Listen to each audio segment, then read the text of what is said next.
Hey guys, what's up? I'm here with a review of a 1977 slasher exploitation film, and tonight's movie is Drive-In Massacre. So,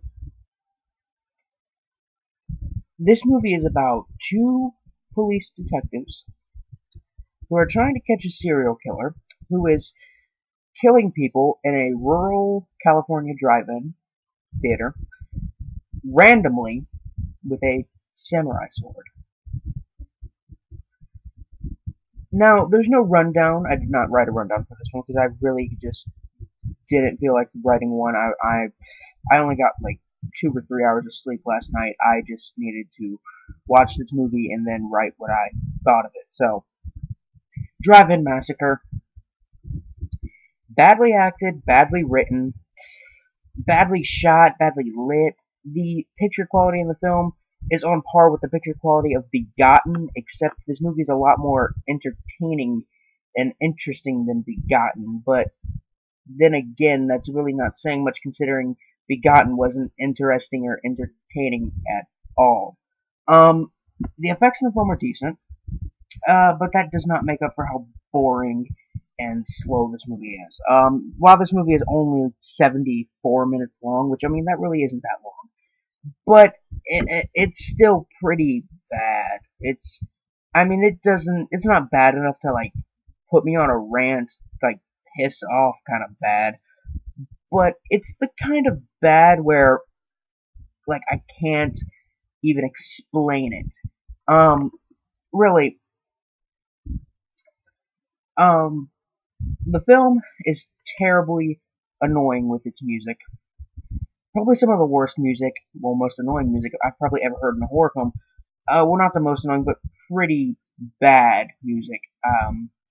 And it's really annoying. It's like the music features in the last 10 minutes of a Thriller, 10 or so minutes of Thriller: A Cruel Picture, except Thriller: A Cruel Picture was watchable all the way through.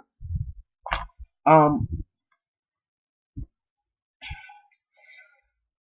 the film is still annoying with it's very annoying with its lighting, with how it does its lighting as well. It has that kind of old movie trope where they seem to not have lights at all, so they just tried to shoot a scene at night without lights. And the scenes shot during the day in broad daylight are just as bright as the ones shot are about as bright as the scenes that are shot at night. Um, while this movie is cheesy and entertaining in its own right, and the same could be said with, I mean, with its acting and writing and the effects, but that doesn't mean the film is worth watching. It's no uber cheesy cult classic like Blood Feast or Pieces. It's the bottom of the '70s horror barrel. The '70s gave us so many cool, cheesy, sick, fun, off-the-wall, controversial exploitation films like I Drink Your Blood,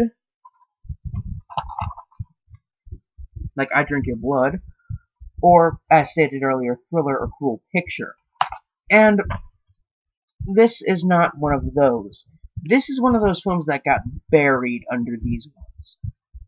It got buried under these ones in films like Driller Killer and Last House on the Left and I Spit on Your Grave and Wizard of Gore. It's one of those movies that was buried under the classics and cult classics and nearly forgotten, and then someone had to dig it back up. It's not worth watching. I mean, average exploitation horror fans would not. I can't suggest this to exploitation fans at all, or '70s horror fans, or cheesy '70s horror fans either. I mean, I absolutely fucking loved The Worm Eaters because it was so bad and just really off the wall ridiculous. This movie is just boring and just not interesting, or it really just has nothing going for it. what do films like what do other 70s horror films have going for it? Well, I Drink Your Blood is about rabid hippie zombies. Thriller: A Cruel Picture is about being forced into prostitution and getting revenge. Driller Killer is about a guy killing homeless people with a power drill. I mean, even that is interesting enough. But this one just isn't really that interesting or entertaining. It has nothing going for it, really. On the gore meter from 1 to 10, 1 being something like The Corpse Grinders, 10 being something like Brain Dead, this one's probably a 4.5 out of 10. It's a pretty decently gory movie. But that, as I said earlier, with the effects, it does not make up for the rest of the film. Honestly, I cannot suggest this, as I've said.